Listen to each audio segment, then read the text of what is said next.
Well, I've been so inspired by my visit to the Yarra Valley Caviar Farm that I've gone off and dug up an old potted salmon recipe from my grandmother that I'd love to share with you right now. Super, super simple. This baby's one that's come straight out of the pond. Now, you probably don't want to buy one whole. The easiest thing I'd recommend is going to your fishmonger, grabbing a beautiful piece of fillet like this one here, and all I'm going to do is get my pan super, super hot, add a little bit of a splash of olive oil. Woo! Bit of wind going on there. Going to grab this, and we're always going to cook it skin side down because it's going to be a lot easier to peel it off. So I'm going to get that in the pan and I'm going to let that cook for a couple of minutes. I'm going to add a few capers to this too, just to bring out the flavour a bit more. So we'll get them in the pan. I'm always a bit generous with my capers because I think they're absolutely delicious. And in the meantime, I'm just going to take a little bit of the fennel fronds, they're called, so the fennel tops. No need to chop them up, we'll just rip them up and put them in the bowl here and then leave them to the side whilst the fish is cooking, just for a couple of minutes, just till it's cooked through and it starts to flake off.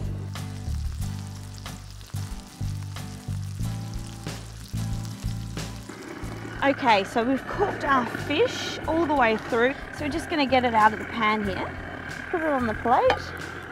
Doesn't matter that it's falling apart. It smells absolutely delightful out here right now. So then what I'm going to do is I'm going to get my butter clarifying. I'm going to just chuck a nice big chunk of butter in there, get that melting down. Whilst that's melting, I'm going to get this all prepped up to go in the ramekins. Now this is also one of those recipes that you can use your leftover salmon too. So if you've had a couple of salmon fillets the night before, all you need to do is just use those, which is perfect. So it's a great way to use it all up. So we're just going to get our fennel, mush that in there. I'm going to get a little bit of salt. Now the fish has already had some capers, so we probably don't need as much salt as we'd normally use. Just going to mix that in there. White pepper, because it's a little bit more delicate. Probably don't want to overpower it too much with some black pepper. There we go, get that all in there. While this is clarifying down, I'm just going to get the ramekins ready. So just got a bit of a pastry brush here. Get that in the ramekin, all the way around. Get them all prepped and ready to go. Move that one out of the way. Get these in the ramekins. I like everything chunky. You'll probably learn that very soon. A bit of a chunky girl. So let's get that in there. All nice and firm down. Once that butter's melting, push that down nice and firm.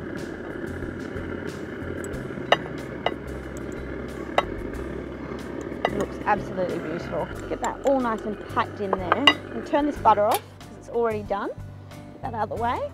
And then I'm literally just going to put these into a casserole dish so we can use it like a bain-marie. Get those in there all nice and snug.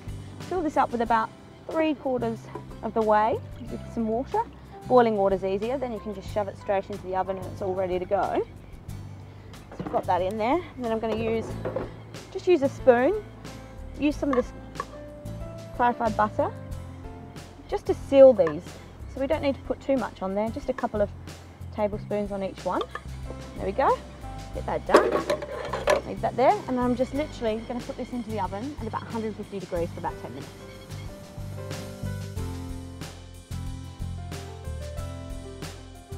So after I took these ones out of the oven, I topped them up with the remainder of the clarified butter, put them in the refrigerator for 3 hours until they've set. And as you can see, these ones are set beautifully. So what I'm going to do now is just make my side dish, which is super, super simple. All I'm going to do is chop up some cucumbers, long ways, really easy. Make sure you get some nice, fresh, crisp ones. Chop them up like that. Pop them into a bowl. Put a splash of beautiful apple cider vinegar in there. A bit more salt. Love our salt. Salt and cucumbers. Give that a bit of a mix. Get that all mixed in there. And then I'm going to show you how I serve it up. Just on a beautiful old chopping board here. On there. Let me get these cucumbers on the board. Put them on there. That. Don't worry about just piling things on. Looks nice and rustic, just the way it should. And then we're going to break off some crusty bread, put that on the board there. And what better way to top this off than with some of the fabulous Yarra Valley caviar on top there. Perfect for sharing. Thanks a million, Granny, for this recipe. Can't wait to eat this with a cheeky glass of bubbles.